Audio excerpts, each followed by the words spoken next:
Hello, everybody. Welcome to Most Wanted Topics. I'm your host, Kevin the Tank. Along with me, per usual, Atomic Tommy.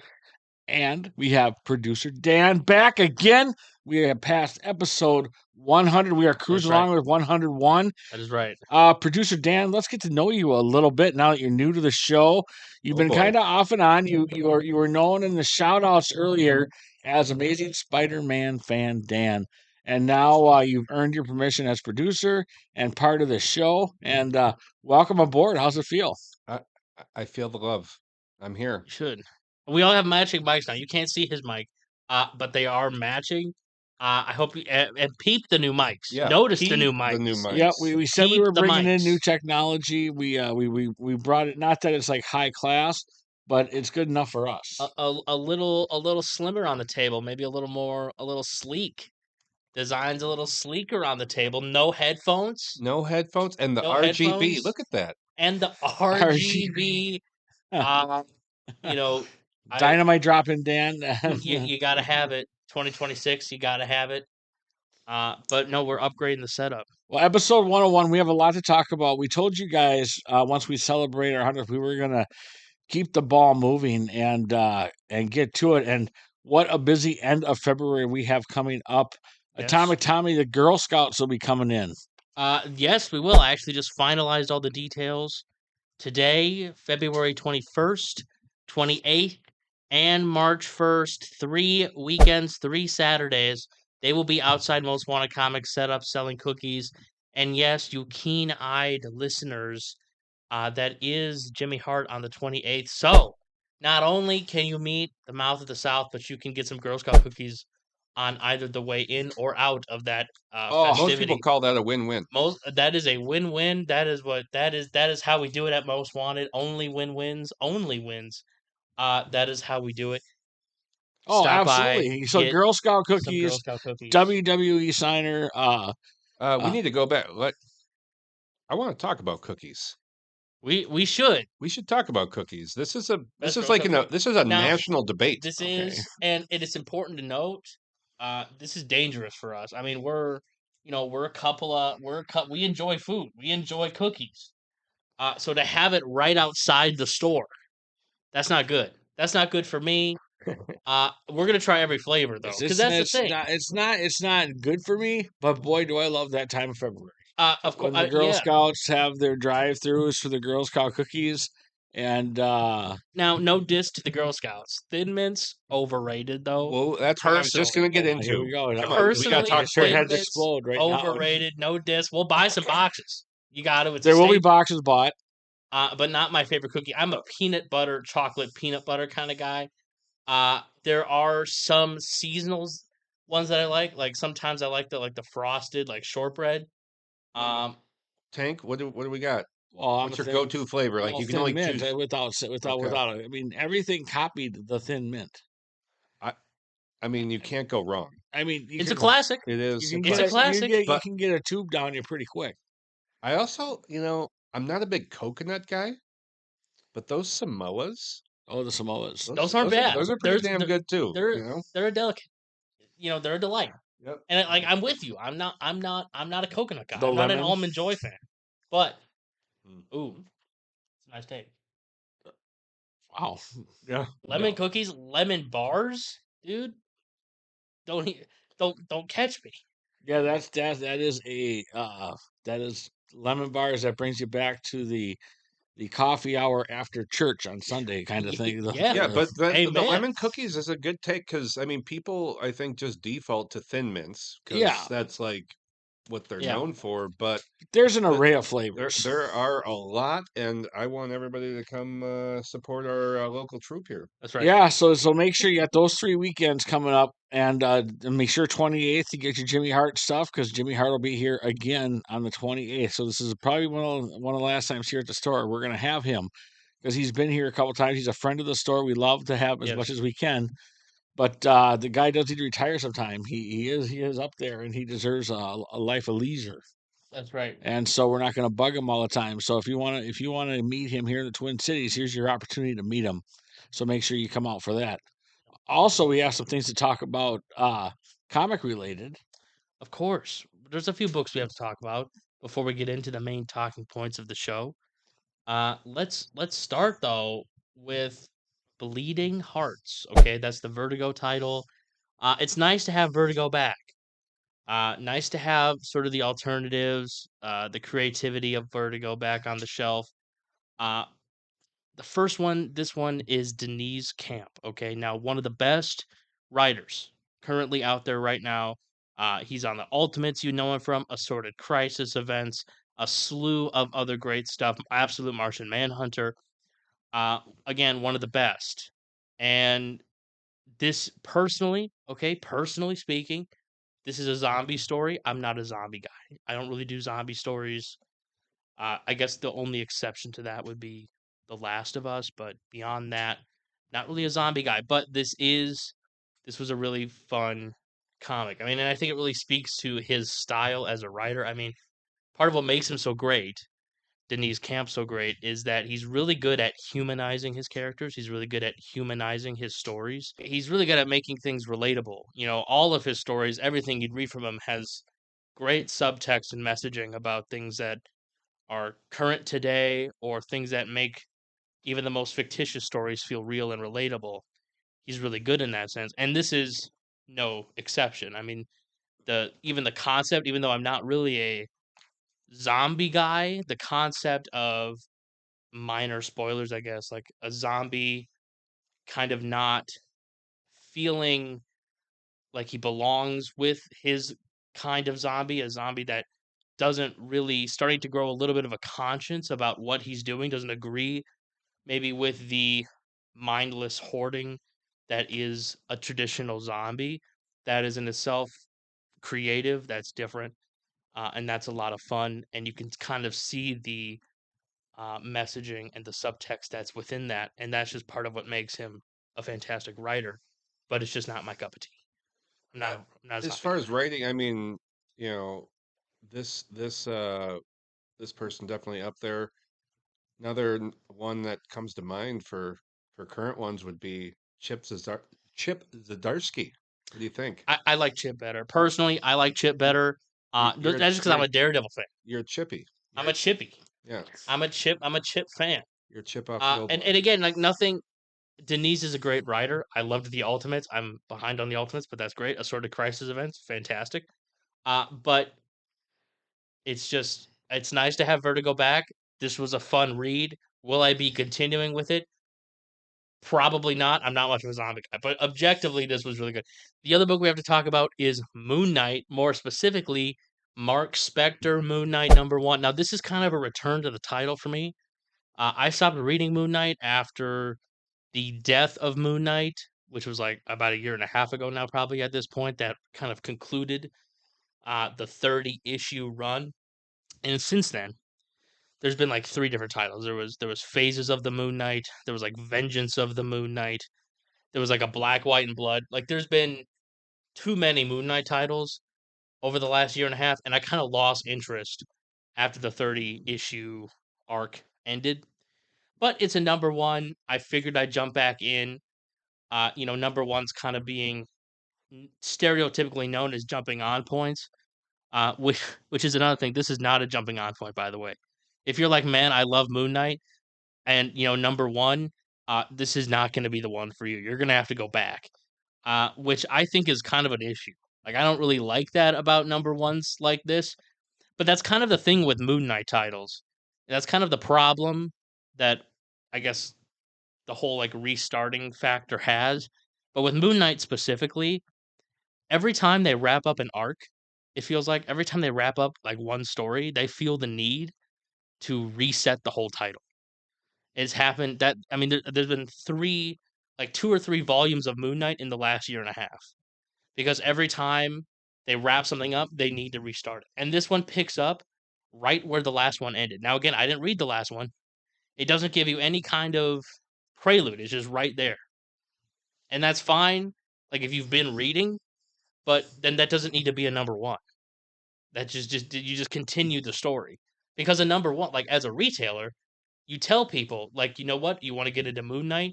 Sometimes it's easier at this point to try to jump on to the ongoing weekly title than it is to try to go back and find back issues. Like, not every store you're going to be at is going to have them.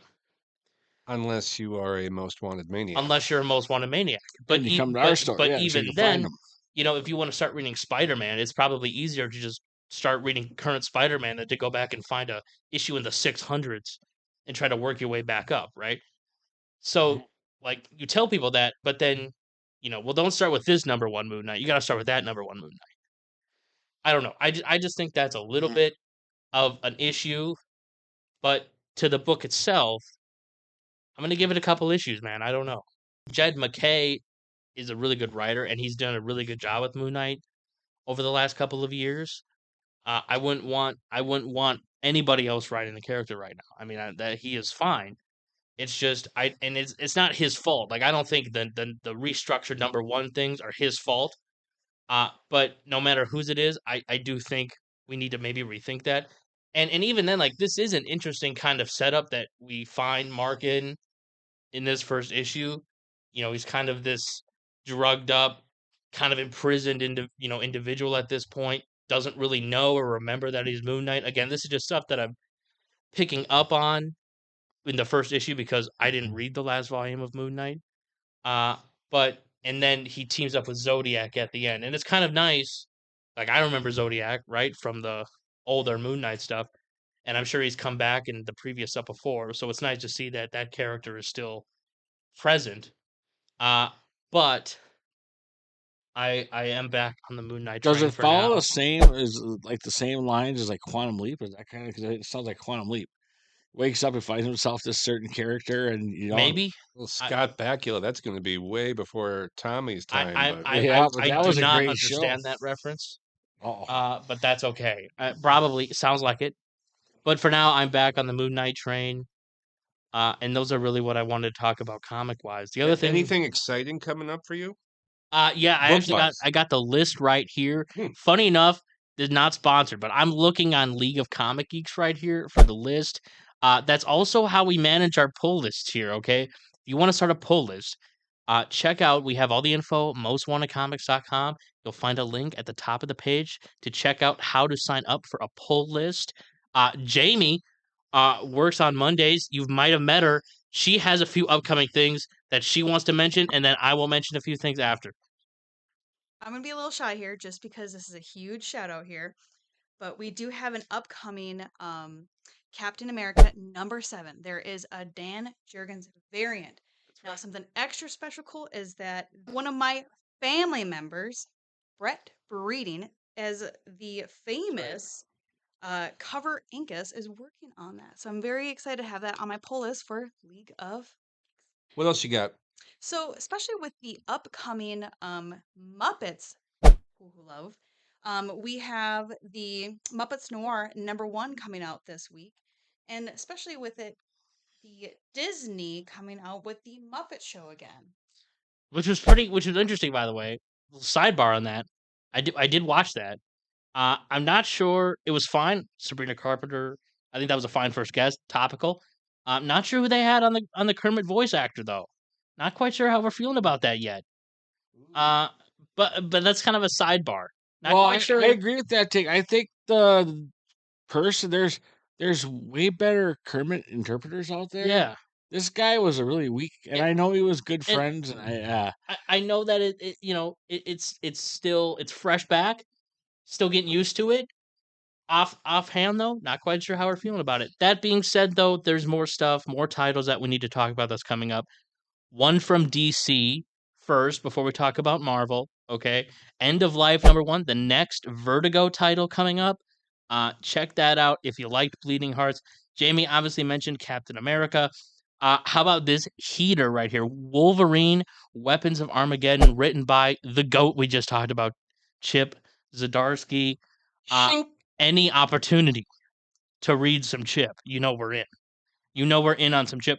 How about Jeff meets Daredevil? Jeff the Land Shark meets Daredevil. That's got to be fun. Daredevil's my favorite Marvel character. If you didn't know that, so I'm excited for that. And Will Matt Murdock turn Jeff into sushi? That's the real question. I mean, I'm not going to give my take. Deadly Hands of Kun Lun #1. Some Iron Fist popping up in here. Iron Fist needs more love. Iron Fist is a great character that doesn't get appreciated enough, okay? But that's what we have coming up that we got to look forward to. That's Wednesday. Check it out. And again, check out mostwantedcomics.com for League of Comic Geeks information if you want to start a poll list.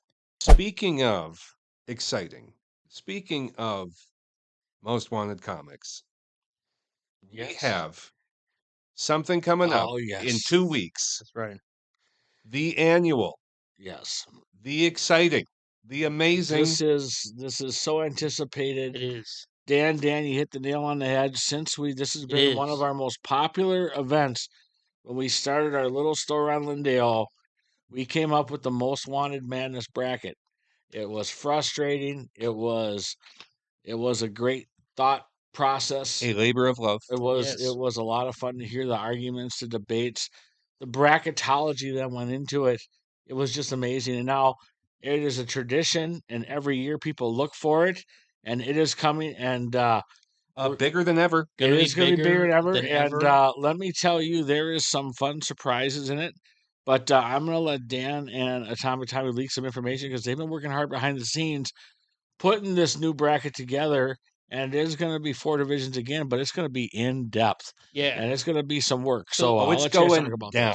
this. It is This going down. year, we are expanding to a full bracket, okay? Field of 64. Field of 64, full bracket. We are including this year, we are opening up a little bit to more powerful characters. If you've talked to us about it before, we've talked, previous years it's always been we've excluded the powerful characters, we've excluded X, we've excluded Y because we wanted to keep it fair. Well, this year by All bets are off. All opening bets are up a full 64 field, we thought there was more room for some heavy hitters, more room for some variation, some wild cards even that you may not be expecting. So it's going to be bigger than ever. We've been cooking. We've been cooking up. Yeah, and this will include some indie comic characters. There might be a few. So I hope yeah, you've been this is keeping not up just on Marvel. This Not is just not Marvel, DC. not if just you've DC. been keeping up on the people that have been doing But- the crowd-funded stuff too, there are some really popular independent characters out there that might make the cut. But potentially some movie characters. The Potentially rumors movie, might be TV, true. you don't know. There are some legends that are part of this bracket that it's just going to be all out. You're gonna love it when you print out your board. You may have to print out 2 because you're going through and go, oh, that's not, you're gonna go through a lot of before you turn it in. That's right. But we'll have more details coming up because all this will be launched that first week of March. Yeah, we're launching it early. We're giving people time. Yep. Stay tuned for that. The Most Wanted Maniacs Madness brackets will be out, and that'll be a lot of fun to participate in for the month of March.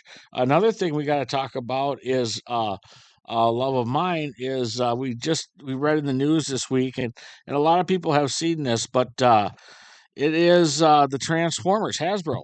That's right. They're doing their apology tour for Heard the about 40th anniversary movie. And this is one thing that is good that I want to see because that is something you get all hyped up. When that Transformers was out, everybody loved the Transformers. You loved Optimus Prime. You loved all the characters. And then you go to the movie, and they finally get a movie. You pay for the popcorn, you get the pop, you sit down, half hour later, all your favorite characters are dead because they want to launch into the new character line and advertise it. And you're just like, you walk in and say, what the hell just happened? That Prime, is gone. They're all gone. And so I'm glad that they're trying to set it right 40 years later, 40 years too late. This may come as a shock. I have never seen that movie. The 80s Transformers movie, I have never seen it. If they were serious about an apology tour, they would be announcing a sequel to Transformers 1, the best Transformers movie ever made, but clearly that has not yet happened. And but no, I hear one of the things I hear all the time, and this was obviously before my time as a film Obviously. before I don't have the life experience of this. But one of the things that I hear a lot is like this was a big deal for people. Like this was huge, and to acknowledge it in that way, I think is fun little marketing tool, fun little twist. It's kind of a breath of fresh air from Hasbro traditional anniversaries, which is like for Star Wars, it's usually just some action figures and they call it a day. So to hear and see some creativity put behind an anniversary is fun. I appreciate that, and it sounds like there's going to be some fun merchandise. The Mafu will be excited. I'm sure when his new toy show with Jeff, not the land shark, but our toy expert Jeff, and them get their Aren't toy those the show. same? Maybe. You never know. I've heard it. I've heard that's his favorite character. I'm sure they will love to talk about the Transformers coming up. But we have one more thing, and that's Wonder Man. All right, it came out a few weeks ago. I said on the last episode that we were going to talk about it, and now here we are. Now, what I'll say on the opener is traditionally, when the expectations are below the floor, there's really only one direction you can go, and that's up. This show was fortunately exceeded those expectations and is probably top 3 Marvel shows they've released. An argument can be made. I'd probably have it closer to 5, top 5.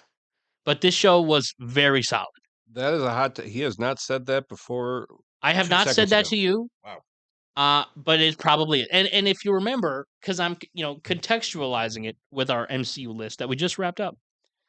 A lot of the MCU shows, minus a few like Loki, Moon Knight, X-Men 97, rounded in like the 40 range. They're around like in the 40s, late 30s into the 40s. And nothing good happens in your 40s. And you would know from experience. And where it fits in that is higher, probably early to mid 20s. Not with I don't know if I would put it within the top 20 just because there's so much great MCU and this is so different. I mean, this is not really a superhero show. I mean, yeah, it's like a super powered guy. Obviously the Mandarin's in there, but it's not a superhero show. It's not really a traditional Marvel show. So I don't know if it would go in the top 20, but definitely around there I think is solid.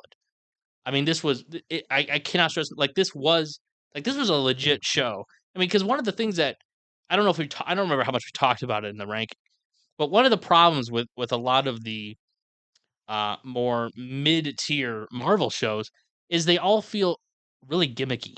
Like they all feel a little cheesy, a little too dumbed down, right, to make it like fit within the MCU.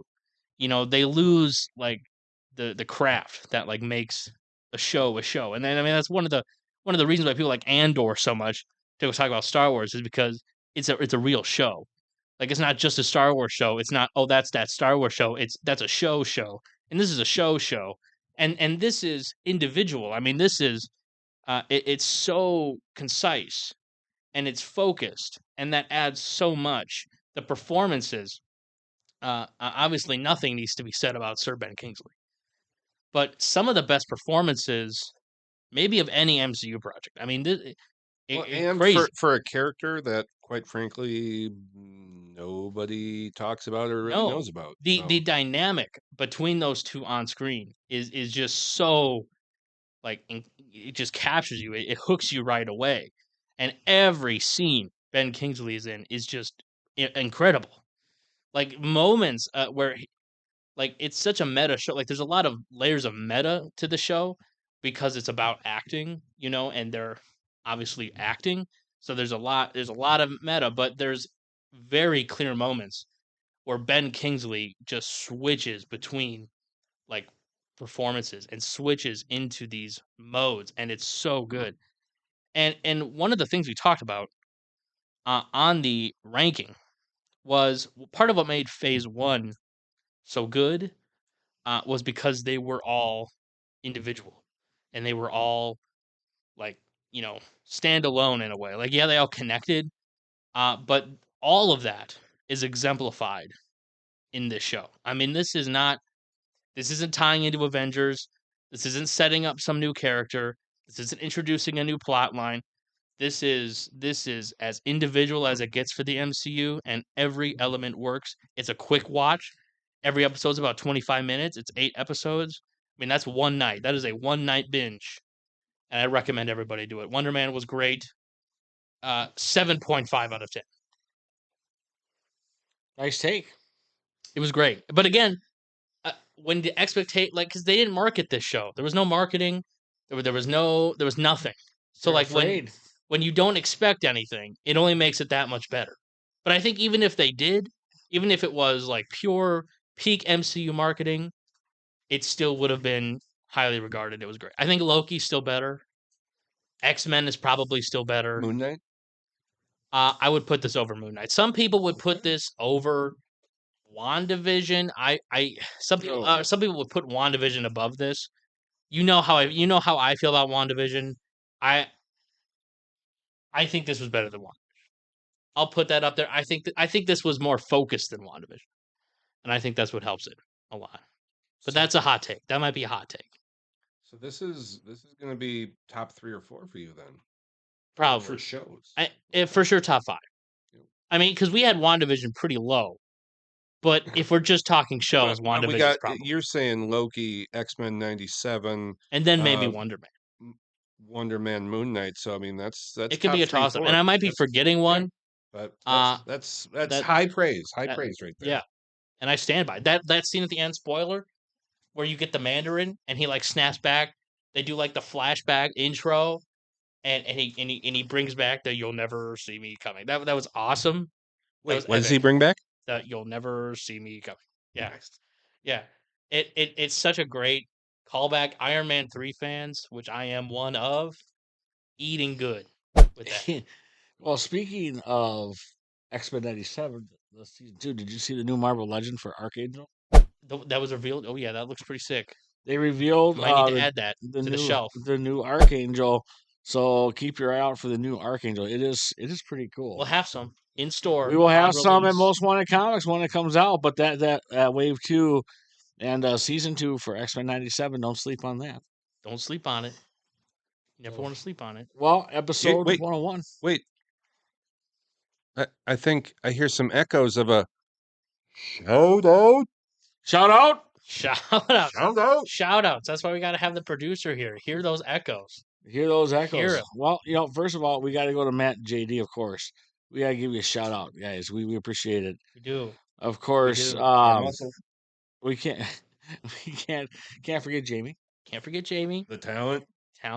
Can't forget Eli. Eli! The goat. The goat. The goat. Always has a chair here. Always has a chair here. Rick And Melissa. and Melissa. They will be helping us with our whatnot too. That's coming right. up. We do may some or may whatnot, not so be doing that. Stay tuned for May not that. be helping What us about with that. our favorite Wisconsin family? Oh, the Gostoviches, yes. And the Dwyer And family. the Dwyer family. And Brian, and Ryan, and Jeff. And Lucy. And Shout shout out to Lucy. We're still supporting Lucy. We hope to see you soon. And then, of course, I want to say a special hi to Jim out there in hospice. We're thinking of you, buddy, and praying for you. This is a great episode 101, a great new direction. I like where the show is going, and I hope all the people that follow us and make sure you smash the like button, make sure you subscribe, and follow along as we take this new direction and new journey into our podcast. That's right. And Entering 100 plus now. 100 in plus, there. and Our always second changing it 100. up. Always right. changing it up. So thanks for joining us, everybody, and we'll see you next week.